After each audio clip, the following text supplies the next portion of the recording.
بسم اللہ الرحمن الرحیم۔ السلام علیکم۔ عمرو عیار اپنے گھوڑے بجلی پر سوار اسے تیز رفتاری سے دوڑاتا ہوا سردار امیر حمزہ کے لشکر کی طرف بڑھا جا رہا تھا۔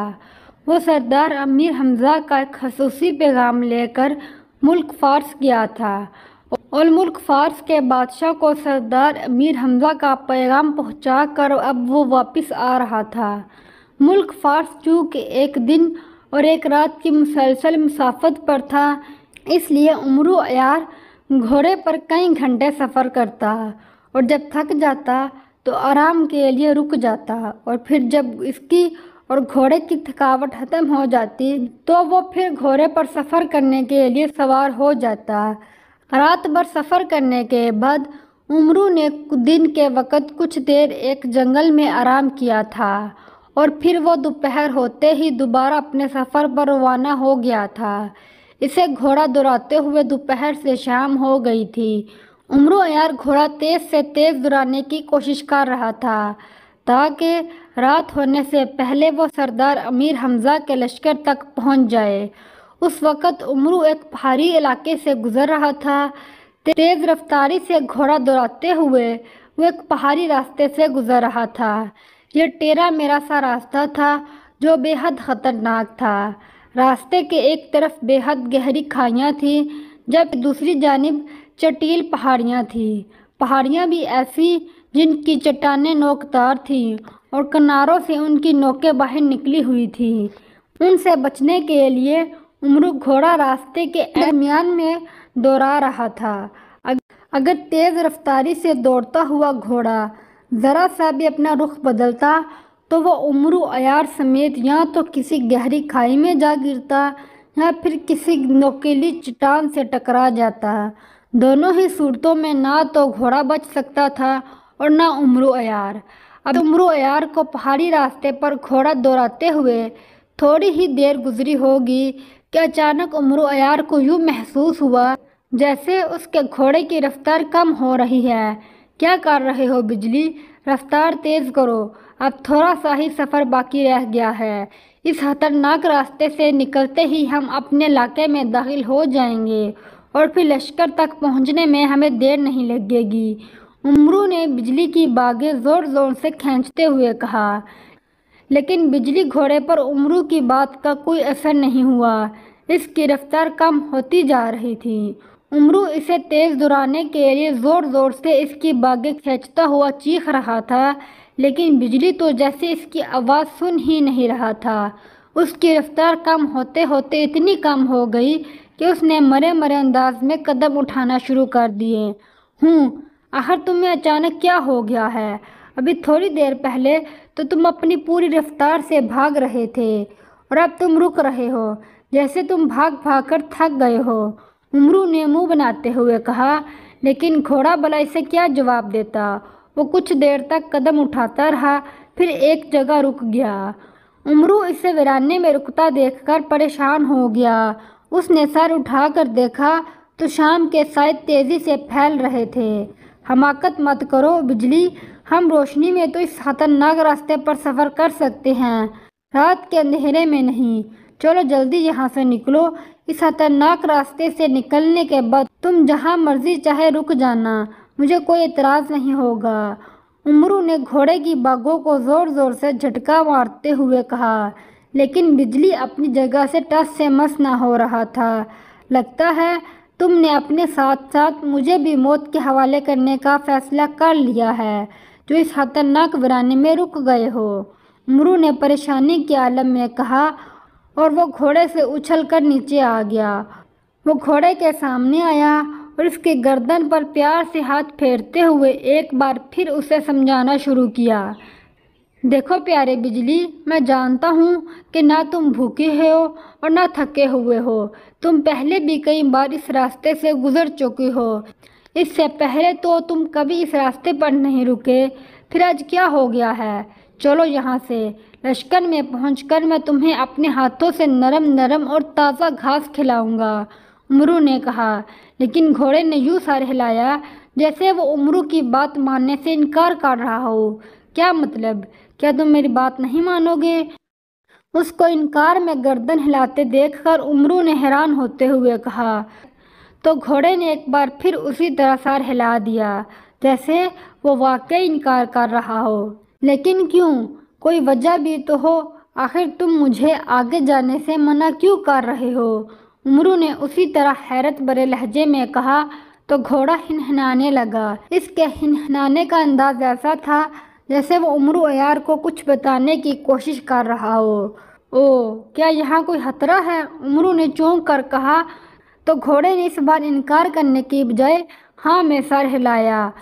ہاں میں سر ہلاتا دیکھ کر امرو چونک پڑا اور پریشانی کے عالم میں چاروں طرف دیکھنے لگا، لیکن ہر طرف کھائیاں اور نوکیلی چٹانیں پھیلی ہوئی تھیں جہاں ویرانی کے سوا اور کچھ دکھائی نہیں دے رہا تھا۔ کیسا خطرہ ہے؟ کیا بتانا چاہتے ہو تم؟ امرو نے پوچھا۔ اس سے پہلے کہ وہ کوئی اور بات کرتا، اچانک امرو عیار کو ایک لڑکی کی تیز اور انتہائی دردناک چیخ کی آواز سنائی دی۔ چیخ کی آواز سن کر امرو بری طرح سے اچھل پڑا۔ چیخ کی آواز ویرانے میں باز گشت کی طرح گونجتی ہوئی معلوم ہو رہی تھی۔ امرو عیار بوکھلائی ہوئی نظروں سے چاروں طرف دیکھنے لگا، لیکن آواز چونکہ باز گشت کی طرح پھیل رہی تھی اس لیے وہ اندازہ نہیں لگا پا رہا تھا کہ لڑکی کی چیخ کی آواز کس طرف سے آئی تھی۔ یہ تو کسی لڑکی کے چیخنے کی آواز ہے، اس ویرانے میں لڑکی کہاں سے آ گئی اور وہ کہاں ہیں؟ امرو نے پریشانی کے عالم میں کہا تو اچانک بجلی گھوڑے نے سر اٹھایا اور ایک پہاڑی کی چوٹی کی طرف دیکھنا شروع کر دیا۔ امرو نے اس کی تلقید میں سر اٹھایا تو اسے اس پہاڑی کے اوپر والے حصے کی طرف ایک سوراخ دکھائی دیا۔ یہ سوراخ زیادہ چوڑا تو نہیں تھا، لیکن اس سوراخ میں سے ایک انسان آسانی سے گزر سکتا تھا۔ کیا تم مجھے سوراخ کے بارے میں بتا رہے ہو؟ امرو نے بجلی سے مخاطب ہو کر کہا تو گھوڑے نے ایک بار پھر ہاں میں سر ہلا دیا۔ تمہارا مطلب ہے کہ کوئی لڑکی اس پہاڑی کے سوراخ میں موجود ہے اور ہم نے اسی کے چیخنے کی آواز سنی تھی، امرو نے کہا تو گھوڑے نے ایک بار پھر ہاں میں سر ہلا دیا۔ امرو نے سر اٹھا کر ایک بار پھر پہاڑی پر بنے ہوئے سوراخ کی طرف دیکھا تو یہ دیکھ کر وہ چونک پڑا کہ اس سوراخ میں سے ہلکی ہلکی روشنی سی نکلتی ہوئی دکھائی دے رہی تھی۔ یہ روشنی ایسی تھی جیسے اس سوراخ کے اندر کوئی مشعل یا پھر آگ جل رہی ہو۔ تم ٹھیک کہہ رہے ہو، سوراخ سے آگ کی روشنی باہر آ رہی ہے، لگتا ہے لڑکی اسی سوراخ میں کہیں موجود ہے، امرو نے کہا۔ وہ چند لمحے غور سے اس سوراخ کی طرف دیکھتا رہا۔ اسی لمحے پھر لڑکی کی تیز چیختی ہوئی آواز سنائی دی۔ اس بار امرو نے صاف محسوس کیا کہ یہ چیخ اسی سوراخ سے نکل رہی ہے۔ یوں لگ رہا تھا جیسے کوئی کسی لڑکی کو بری طرح سے پیٹ رہا ہو اور وہ لڑکی تکلیف کے عالم میں چیخ رہی ہو۔ اب سمجھا، تمہیں اس لڑکی کی موجودگی کا پہلے سے ہی پتہ چل گیا تھا، اسی لیے تم یہاں آ کے رک گئے اور تم چاہتے ہو کہ میں اس مظلوم لڑکی کی مدد کروں، امرو نے بجلی کی طرف دیکھتے ہوئے کہا تو گھوڑے نے ہاں میں سر ہلا دیا۔ ٹھیک ہے، تم یہی رکو، میں دیکھتا ہوں، امرو نے کہا اور پھر وہ گھوڑے سے اتر کر اس پہاڑی کی طرف بڑھنے لگا جس میں سوراخ بنا ہوا تھا۔ چٹانوں کو پکڑتا اور ان پر پیر رکھتا ہوا وہ آہستہ آہستہ پہاڑی پر چڑھنے لگا۔ سوراخ کافی بلندی پر تھا، اس لیے امرو عیار کو اوپر چڑھتے ہوئے کافی مشکل پیش آ رہی تھی۔ آخر کچھ دیر بعد امرو اس سوراخ کے قریب پہنچ گیا۔ سوراخ کے قریب پہنچ کر وہ ایک لمحے کے لیے رکا۔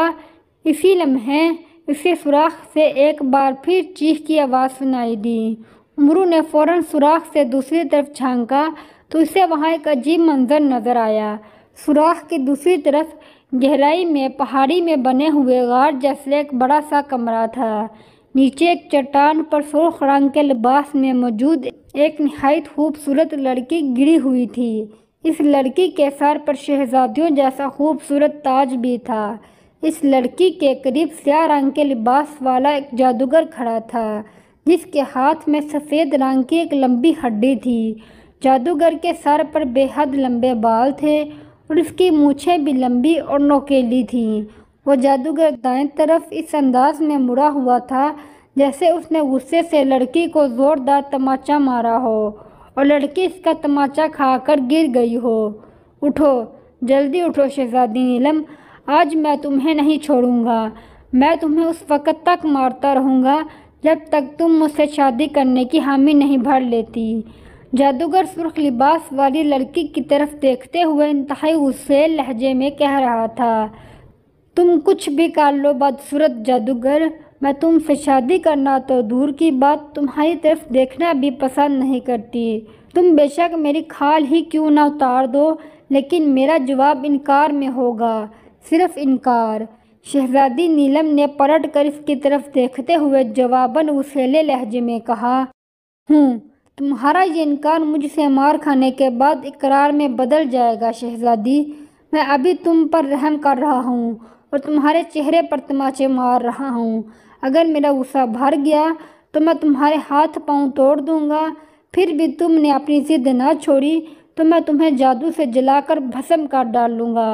آج میں فیصلہ کر کے آیا ہوں کہ آج یا تو میں تمہیں شادی کے لیے منا لوں گا یا پھر میں تمہیں ہلاک کر دوں گا۔ جادوگر نے غصیلے لہجے میں کہا، تم سے شادی کرنے سے تو یہی بہتر ہوگا کہ میں ہلاک ہو جاؤں۔ مجھے تم جیسے ظالم اور بدصورت جادوگر سے نفرت ہے، شدید نفرت۔ شہزادی نیلم نے زہر بڑے لہجے میں کہا تو اسی لمحے جادوگر کا ہاتھ گھما۔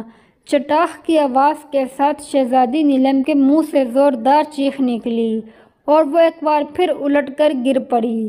یہ سب دیکھ کر امرو عیار کا غصے سے خون کھول رہا تھا۔ اس کا دل چاہ رہا تھا کہ وہ سوراخ سے کود کر نیچے جائے اور ایک ہی وار میں ظالم جادوگر کی گردن اس کے تن سے جدا کر دے۔ ابھی امرو عیار غار میں جانے کا سوچ ہی رہا تھا کہ اسی لمحے اس کی زنبیل کا منہ کھلا اور اس میں سے اس کا ہم شکل محافظ بونا اچھل کر باہر آ گیا۔ آقا! محافظ بونے نے زنبیل سے نکل کر امرو کو پکارا تو امرو چونک کر اس کی طرف دیکھنے لگا۔ وہ فوراً غار کے دہانے سے ایک طرف ہو گیا۔ تم زنبیل سے باہر کیوں آئے ہو؟ میں نے تمہیں نہیں بلایا ہے، امرو نے حیرت سے محافظ بونے کی جانب دیکھتے ہوئے کہا۔ آپ بلا سوچے سمجھے غار میں نہ جائیں آقا، آپ کالوش جادوگر کے بارے میں کچھ نہیں جانتے۔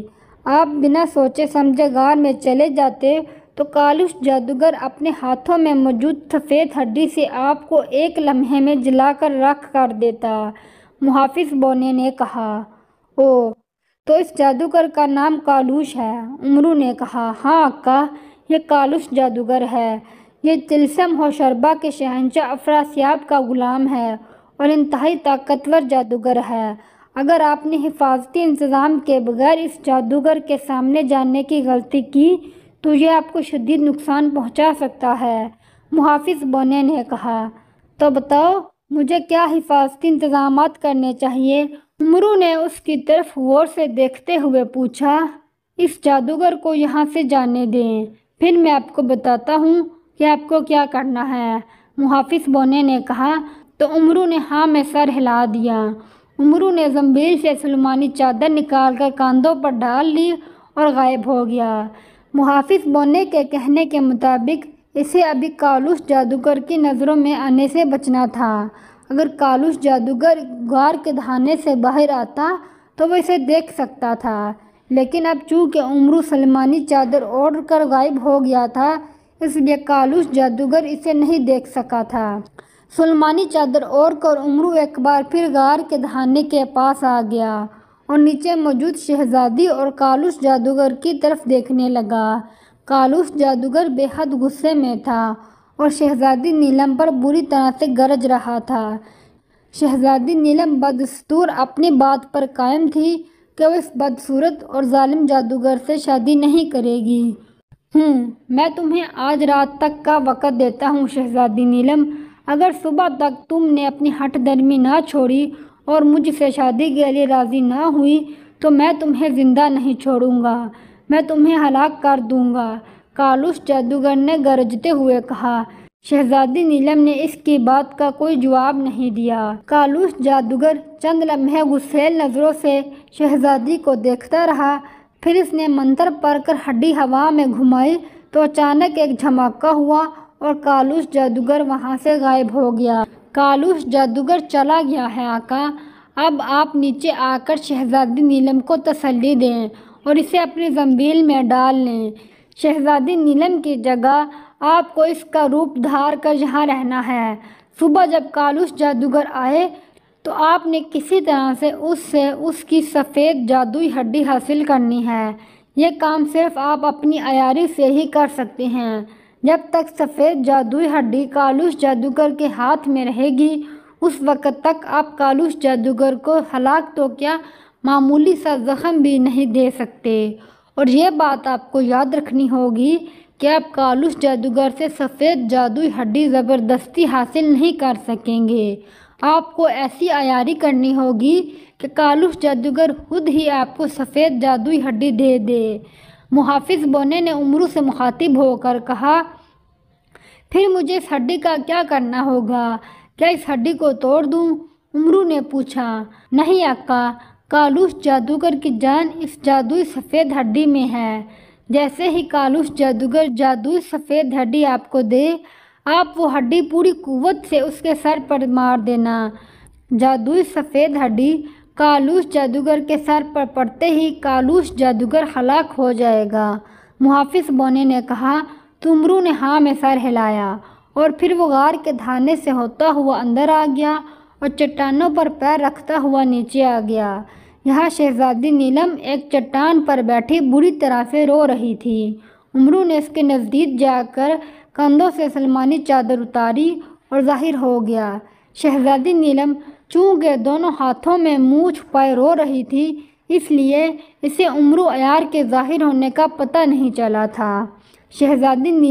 امرو نے شہزادی نیلم کو پکارتے ہوئے کہا تو شہزادی نیلم نے چونک کر چہرے سے ہاتھ ہٹائے اور پھر جیسے ہی اس کی نظر امرو عیار پر پڑی تو وہ بری طرح سے چونک پڑی۔ تم کون ہو اور تم یہاں کیسے آئے ہو؟ جاؤ، بھاگ جاؤ یہاں سے، نہیں تو تمہیں کالوش جادوگر نے دیکھ لیا تو وہ تمہیں ایک لمحے میں جلا کر بھسم کر دے گا۔ شہزادی نیلم نے گھبرائے ہوئے لہجے میں کہا، میں امرو عیار ہوں شہزادی نیلم، میں کالوش جادوگر سے ڈرتا نہیں، تم گھبراؤ نہیں، میں تمہاری مدد کرنے کے لیے آیا ہوں۔ امرو نے کہا، مدد؟ کیسی مدد؟ شہزادی نیلم نے چونک کر کہا، میں اس ظالم جادوگر کو ہلاک کر کے تمہیں اس کے چنگل سے نکالنے کے لیے آیا ہوں۔ امرو نے کہا، تم تو بے حد کمزور انسان ہو، تم بھلا مجھے اس ظالم اور طاقتور جادوگر سے کیسے بچاؤ گے؟ شہزادی نیلم نے حیران ہوتے ہوئے کہا، یہ میرا کام ہے، تمہیں بس کچھ دیر کے لیے یہاں سے غائب ہونا ہے۔ تمہارے جاتے ہی کالوش جادوگر یہاں آ جائے گا اور جب وہ یہاں آئے گا تو میں اسے فوراً ہلاک کر دوں گا۔ امرو نے کہا، میں سمجھی نہیں، تم مجھے کیسے غائب کرو گے اور تم ایک طاقتور اور ظالم جادوگر کا مقابلہ کیسے کرو گے؟ اس کے پاس جادوئی سفید ہڈی ہے، وہ اس ہڈی سے تمہیں ایک لمحے میں جلا کر بھسم کر سکتا ہے۔ شہزادی نیلم نے کہا، میں نے کہا نا کہ کالوش جادوگر کو ہلاک کرنا میرا کام ہے، تم بس کچھ دیر آرام کرو کیونکہ مجھے تمہاری جگہ لے کر یہاں رکنا ہے اور کالوش جادوگر کا انتظار کرنا ہے۔ امرو نے کہا، اور پھر اس سے پہلے کہ شہزادی نیلم امرو سے کچھ اور پوچھتی، امرو نے زنبیل کا منہ کھول کر اس کا رخ شہزادی نیلم کی جانب کر دیا۔ چل زنبیل میں، امرو نے کہا۔ اسی لمحے شہزادی نیلم کو ایک جھٹکا لگا اور وہ اچھلی اور اڑتی ہوئی امرو کی زنبیل میں گری اور زنبیل میں غائب ہوتی چلی گئی۔ شہزادی نیلم کو زنبیل میں ڈالنے کے بعد امرو نے زنبیل سے روغن عیاری اور ایک آئینہ نکالا اور پھر دیوار کے ساتھ لگ کر بیٹھ گیا۔ اس نے آئینہ اپنے سامنے رکھا اور پھر روغن عیاری اپنے چہرے پر لگایا اور شہزادی نیلم کا تصور کر کے آنکھیں بند کر لیں۔ دوسرے ہی لمحے اسے ایک ہلکا سا جھٹکا لگا۔ جھٹکا لگتے ہی امرو نے آنکھیں کھول دیں۔ اب وہ مکمل شہزادی نیلم کے روپ میں تھا، اس کے کپڑے بھی شہزادی نیلم کے سرخ لباس جیسے تھے۔ امرو نے آئینے میں اپنا روپ دیکھا اور پھر اس نے مطمئن ہو کر آئینہ واپس زنبیل میں ڈال لیا۔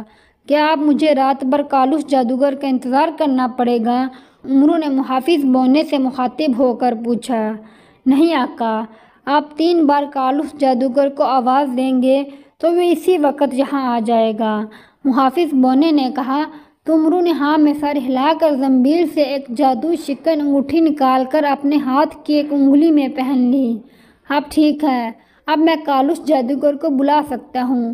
جادو شکن انگوٹھی کی وجہ سے وہ مجھ پر کوئی جادو نہیں کر سکے گا اور میں عیاری سے اس کی جادوئی ہڈی بھی حاصل کر لوں گا، عمرو نے کہا، اور پھر وہ کالوس جادوگر کو آوازیں دینا شروع ہو گیا۔ جیسے ہی اس نے کالوس جادوگر کو تیسری آواز دی اور اسی لمحے دھماکہ ہوا اور کالوس جادوگر اس کے سامنے نمودار ہو گیا۔ کیا ہوا شہزادی نیلم؟ میں تو ابھی یہاں سے گیا ہوں، پھر تم نے مجھے اس طرح اچانک آوازیں دے کر واپس کیوں بلایا ہے؟ کالوس جادوگر نے حیرت سے شہزادی نیلم کی طرف دیکھتے ہوئے کہا۔ روغن عیاری نے اس قدر مہارت سے عمرو عیار کو شہزادی نیلم کے روپ میں ڈھالا تھا کہ کالوس جادوگر کو اس پر شک ہی نہیں ہو رہا تھا کہ وہ شہزادی نیلم نہیں ہے۔ میں نے تمہارے جانے کے بعد بہت سوچ سمجھ کر فیصلہ کیا ہے کالوس جادوگر، عمرو نے کہا۔ اس کی آواز بھی شہزادی نیلم کی آواز میں بدل گئی تھی۔ فیصلہ؟ کیسا فیصلہ؟ کالوس جادوگر نے حیرت بھرے لہجے میں کہا۔ ہر انسان کی طرح مجھے بھی اپنی زندگی پیاری ہے۔ تم نے کہا تھا اگر میں کل صبح تک تم سے شادی کرنے کے لیے راضی نہ ہوئی تو تم مجھے ہلاک کر دو گے۔ میں تمہاری اس بات سے بری طرح سے ڈر گئی تھی۔ تمہارے جانے کے بعد مجھے یہاں بہت ڈر لگنا شروع ہو گیا تھا اور مجھ میں اتنی ہمت نہیں ہو رہی تھی کہ میں صبح تک تمہارا انتظار کرتی، اس لیے میں نے تمہیں آوازیں دے کر بلا لیا ہے، عمرو نے شہزادی نیلم کے لہجے میں کہا۔ تو کالوس جادوگر کی آنکھوں میں چمک آ گئی۔ بہت خوب، اس کا مطلب ہے کہ تمہیں میری باتیں سمجھ میں آ گئی ہیں کہ مجھ سے شادی کرنے کے بعد تم فائدے میں رہو گی، کالوس جادوگر نے مسرت بھرے لہجے میں کہا۔ ہاں کالوس جادوگر، اس لیے میں نے تم سے شادی کرنے کا فیصلہ کر لیا ہے، عمرو نے سر جھکا کر بڑے دھیمے لہجے میں کہا۔ تو کالوس جادوگر کا چہرہ فرط مسرت سے چمک اٹھا۔ کیا تم سچ کہہ رہی ہو؟ کیا تم واقعی مجھ سے شادی کرنے کے لیے تیار ہو؟ کالوس جادوگر نے اس کی طرف یقین نہ آنے والی نظروں سے دیکھتے ہوئے کہا۔ ہاں کالوس جادوگر، تمہاری جادوگری کی طاقت دیکھ کر میں اقرار کرنے پر مجبور ہو گئی ہوں۔ تم جادو سے مجھے جلا کر بھسم کر سکتے ہو تو اپنی جادوئی طاقتوں سے تم میرے عیش و آرام کا بھی انتظام کر سکتے ہو۔ تم سے شادی کرنے کے بعد میں مہارانی کی طرح کسی بڑے محل میں رہ کر شاہانہ زندگی بسر کر سکتی ہوں اور عام انسان کے مقابلے میں چونکہ تمہاری طاقتیں زیادہ ہیں اس لیے مجھے یقین ہے کہ میں تم سے جو بھی خواہش کروں گی تم جادو سے میری ہر خواہش پوری کر سکتے ہو، عمرو نے کہا۔ ہاں ہاں، تم ٹھیک کہہ رہی ہو، میں ایک بڑا اور انتہائی طاقتور جادوگر ہوں، میں تمہاری ہر خواہش چٹکی بجاتے ہی پوری کر سکتا ہوں، کالوس جادوگر نے خوش ہوتے ہوئے کہا۔ بہت خوب، پھر مجھے تم سے شادی کرنے پر کوئی اعتراض نہیں ہے، تم چاہو تو ہم کل صبح ہوتے ہی شادی کر لیں گے، عمرو نے اسے اپنی عیاری کے جال میں پھنستے دیکھ کر مسرت بھرے لہجے میں کہا۔ ہاں کیوں نہیں، دن نکلتے ہی میں تمہیں یہاں سے لے جاؤں گا اور پھر ہم کسی شیطانی عبادت گاہ میں جا کر شادی کر لیں گے، اس کے بعد میں تمہیں اپنے جادوئی محل میں لے جاؤں گا۔ میرا جادوئی محل تمہارے محل سے ہزاروں گنا بہت بڑا اور خوبصورت ہے، اسے دیکھ کر تمہاری طبیعت خوش ہو جائے گی اور تم خود پر فخر کرو گی کہ تم نے مجھ سے شادی کر کے عقل مندی کا کام کیا ہے، کالوس جادوگر نے اسی انداز میں کہا۔ میں تم سے شادی کرنے سے انکار نہیں کروں گی کالوس جادوگر، لیکن پہلے میں تمہیں آزمانا چاہتی ہوں کہ تم واقعی میری ہر بات مانو گے اور میری کسی بھی خواہش کو پورا کرنے سے انکار نہیں کرو گے، عمرو نے اس کے گرد عیاری کے جال کا گھیرا تنگ کرتے ہوئے بڑے پیار بڑے لہجے میں کہا۔ ہاں ہاں ضرور، بولو تم مجھے کیسے آزمانا چاہتی ہو، کالوس جادوگر نے کہا۔ سوچ لو، میں کچھ بھی مانگ سکتی ہوں، عمرو نے مسکراتے ہوئے کالوس جادوگر کے قریب آتے ہوئے کہا۔